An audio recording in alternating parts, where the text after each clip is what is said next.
Hey all. We are at Gateway in the Truck Series. Yeah, this is my first full race at Gateway in NASCAR Heat 4. Partly because I had an awesome setup for Gateway. I don't have much experience at Gateway. I raced Gateway for the first time in NASCAR Heat 3. And watched it on TV for years and such.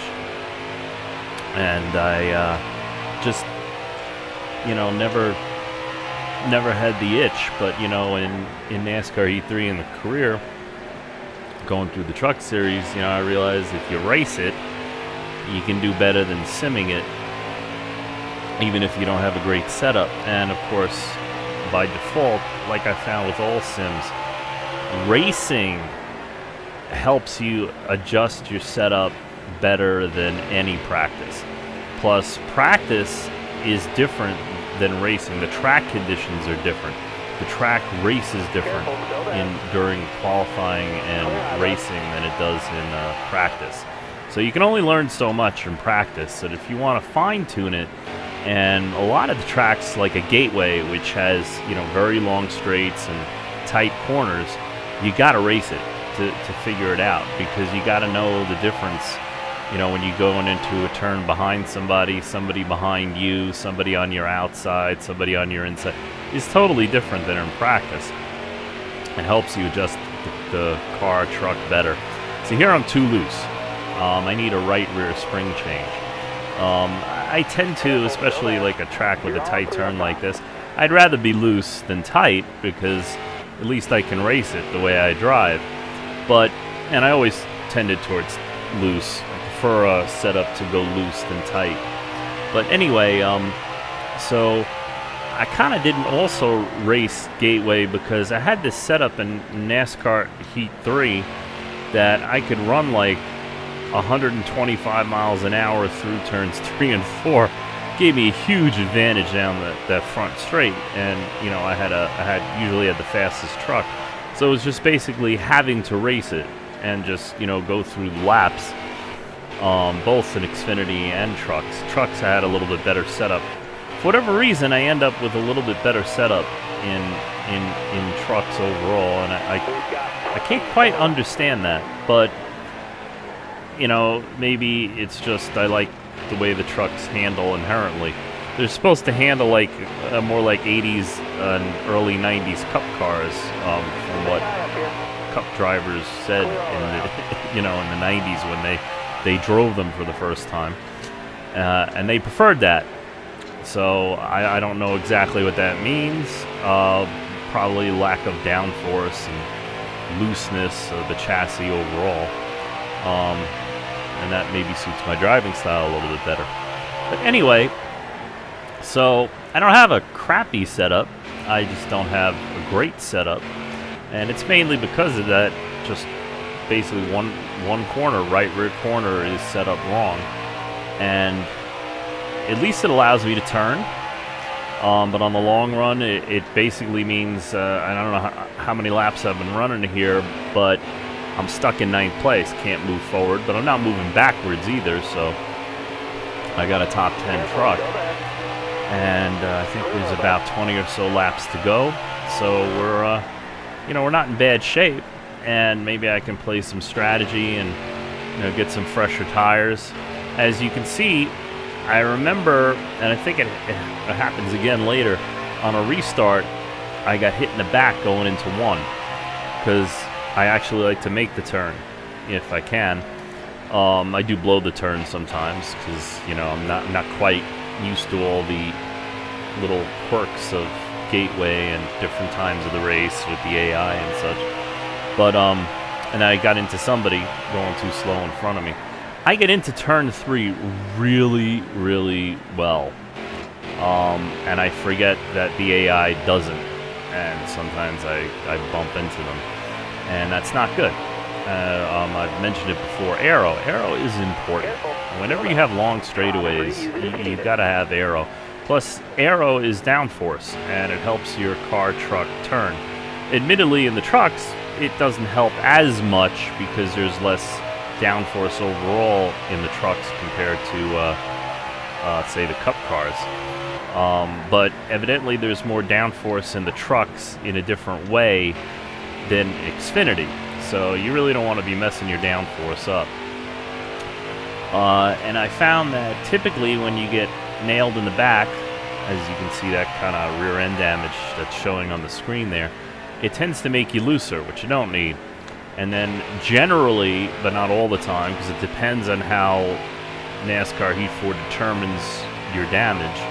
I don't know what factors into that, but most of the time when you get nose damage like that, it tightens you up. So I don't know how it's affected me, but I would say I would probably say that front and rear damage like that just basically means I'm slower overall, like a few miles an hour. Because the balance is not significantly off, and I'm loose anyway, and that's the way it's acting. It's not acting tight. It's not acting neutral. It's just, you know, gotta ginger it through the turns anyway. So, which is kind of like how it was before I got damaged, or when I wasn't damaged on longer runs. So anyway, so I'm you know, trying to have some strategy. We got 15 laps, so I'm going to take on tires. Yeah, there's only 14 guys on the lead lap. Be 15 with a free pass. So that's definitely an advantage to take tires now. I can come up through that field at least most of the way. If I end up 9th or better than 9th, it was worth the gamble, right? And that's what you got to weigh it against. I at least got to get back up to 9th. In the overall strategy, and I think we were under a long run. I'll tell you in a second. Nah, maybe 15 laps.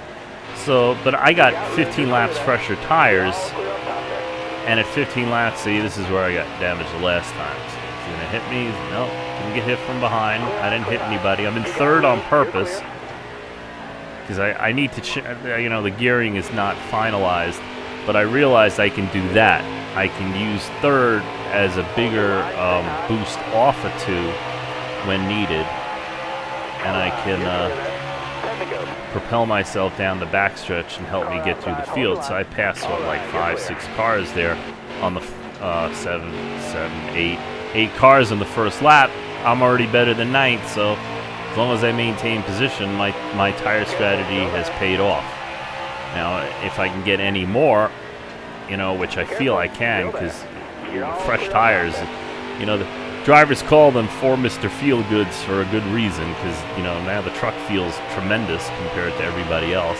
See that right there. See, I went high on purpose to not kill my momentum. Figure I can probably do this.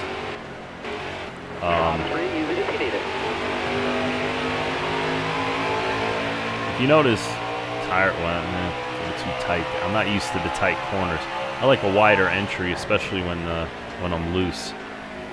Wider entry are a little, not so much diamonding the corner, just widening it. It allows you to cut the apex, make the apex closer to the exit, and allows you to get on the gas quicker. Something like that. I don't know. It's when it comes to driving, to me it's more instinct. I kind of do these things and then like, oh, I guess that's what I was doing. I just know sometimes it works and sometimes it doesn't. Now somehow I got too much tape on the truck. I didn't pay attention if I put more tape on it, but now I'm overheating. So I'm like, because I can get up there and I know I can take the lead, but I can't take the lead if I blow the engine up. Dive bombing, it drives me crazy. Serves him right. I didn't even see him coming, you know. I just moved in and there was something blue and I'm like, what's, boom. Well, serves you right. Yeah, so now I'm like, I gotta be conservative. You notice I'm not full on the gas. I'm watching the temp. Temp's down 13 degrees. It was at 261. So I'm kind of calculating, you know, how many laps. I'm trying to figure how many laps until it overheated. Because when I have that many laps to go, that's when I'll get back on the gas. And so that means I got to cool it off here. So I'll be getting off early. It's off the gas will allow it to cool down more. So I'm getting up to 254, and it was down to 248 before. Car on the outside now. Okay, 248. You're clear. Well, just gotta hope for the best, and you know. So that's why they're shooting ahead of me, because they're like 10, 15, 20 miles an hour faster than me at the end of the straights. See, I'm much better off the corner. My drive off is tremendous. And I'm looking up ahead, I'm like, he's too far ahead. Leader is going to be too far ahead. And maybe second is the best I can hope for. If I don't, you know, push it and overheat at 247, 246. Okay. Come on. Yeah, just block him. It's an AI. If it was in real life, I wouldn't have blocked him. You know, or if it was a human. But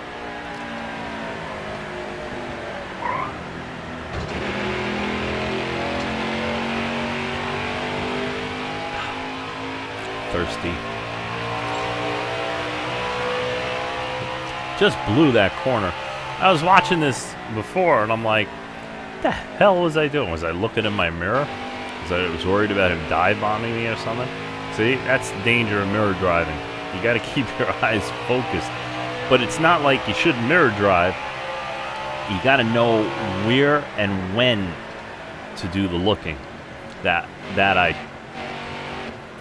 was mirror driving a little too far, wrong time. Still running decent laps. I think I'm catching them. I hit the go button. Okay, yeah, we're trying to get as much as we can out of it. Now I do something here into turn 3, or between 3 and 4. I wanted to point out. See, it doesn't roll through the center as fast as I want it. So what I do sometimes is I goose the gas, and I got a heavy gear in it. As you see, I'm almost up to 8,500 or the red line, 8,700, whatever it is, at the end of the straight here. So I got a lot of gear in it. Well, a little lower gear like that will get you more turn, or loosen the chassis up a little bit. But you can also goose the gas when it gets tight and come all the way off it, and then just grease it, and it can kind of help point the truck around the turn a little bit better, or out of the corner, or whatever, wherever, you know, where your tight situation is, kind of like on dirt. It's what they call, you know, driving with your accelerator. That is one aspect of it. Oh, here we go. And we got a couple laps to go. And boom, he hit me. He hit me. I was like, didn't expect that. That totally upset the truck and ruined my drive off. And now I got the leader, the fastest truck on my inside. And I'm not as fast as I used to be around this turn. And it's cutting too much because I'm loose. Because I didn't get tires again. So I'm like, gotta get inside. But nope, brake bias is set wrong because you can't change that during the race. Yeah, it's the first race, full race, so like I estimated certain things and I didn't quite get it right, so all these things are coming back to haunt me at the critical moments. It's decisions. Yep, see, I did not mean to get into them, but it didn't even help me. It hurt me. I was like, damn, he didn't even get out of the way. Will I get second? No, ended up in third. That's okay. A top 3 for the first full run. You know, with all the issues and the little things I needed to change, which I made some adjustments to. I'll probably like to race a couple more times till I fine-tune some of the other things. But you know, to go in and have, you know, a car capable of a top 5. Or just running in the top 10 first time out is really good.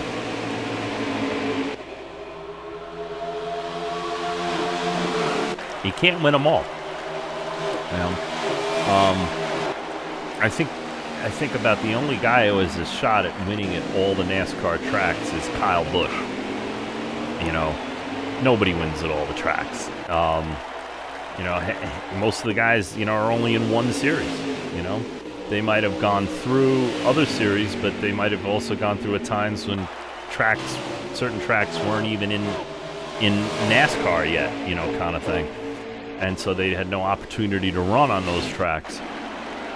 I don't concentrate on, things like that. I mean, it's nice if one day statistics show that I have a chance. That's terrific. But I don't look at that. I just look at the race, This is Gateway. This is a mile track, flat track, and I have a setup that runs pretty well on it. That's important because there's not a lot of flat tracks in NASCAR and all the series, but they tend to be important to do well there at times, and so it's important to at least have a setup that you can run decent at. And of course, like anything, the more you run something, the more laps you put on the track, which there's no substitute for in competition, the better you'll be on that track, is you'll eventually figure out stuff and pick up trends. And I'll never forget, that was hitting the brakes. I hit the brakes and the thing shot right because at this point the tires are too fresh, and I'm not using brake smoothing here, which I found that you can use, and it will help tremendously with the brakes. But I also have the wrong brake bias. So if I stomped on the brakes, like I probably hit them too hard there, it just shot right into the wall, and I bounced off the wall and hit the other truck. Yeah, dumb, but what are you gonna do? It's not like I did it on purpose. But the brake smoothing helps with that. Doesn't eliminate that altogether. You still got to deal with it, but it smooths that out tremendously, where you don't shoot into the wall. You might feel it pulling, but you're not gonna get crazy. That's too loose, and wasn't familiar enough with Gateway, to understand how the truck with the wheel turned a certain way and being that loose will get. So I bump into a lot of guys here, which I didn't intend to do. It's not how I race.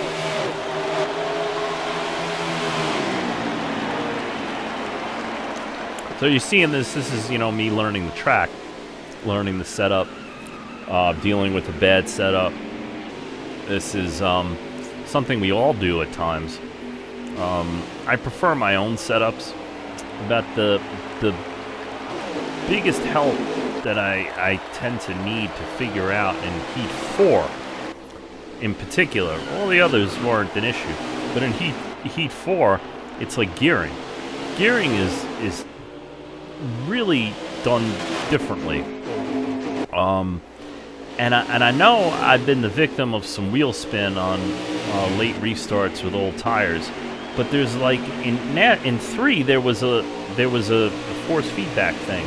You could feel, and it didn't happen very often, once in a blue moon, but you tell, oh, that's wheel spin. In 4, it seems to be zero feedback on that point. But like you'll hit the gas and then all of a sudden everybody will shoot, ahead of you. I didn't have that here. I actually had it at a Kentucky race. So I managed a third with 102 speed rating, which is pretty good. On a track like Kentucky, I definitely recommend brake smoothing because I'd leave it on. But if you haven't, it'll definitely help your entry into 1 and in particular, but 3 as well. So a third, 33.9 was the top speed. I don't think I came close, but this is a track where even on one normal wear, tire wear becomes an issue because of the tight turns. So my setups tend to do a little bit better in situations like that. Mostly, as I've complained at other tracks, I just can't figure out the tire wear and stuff. And there's things you can do with the setup. Essentially, it's learning what NASCAR Heat 4 feels is right. As far as tire pressures and setups overall, to me, it's always been, the faster speed on the track, the stronger the springs or setup that you want. you know, like 1200 springs in front instead of, you know, 7 or 800 or something. The tighter the track, you can do a 1200, you know, spring, but it might not be the best thing. And then, you know, that might be for a truck, but, you know, then you get into cup where the speeds get higher in the turns, you need more support.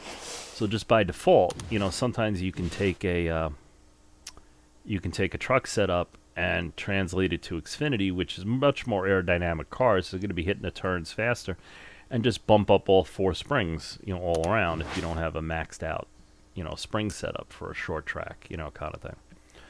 I honestly don't remember what kind of setup I had in there. I think it was a 1200 spring setup, but I don't think both fronts. Anyway, here's my settings. Thanks for coming along. Please, you know, subscribe, like. You can put comments and questions. Thank you for watching, and keep rolling, y'all.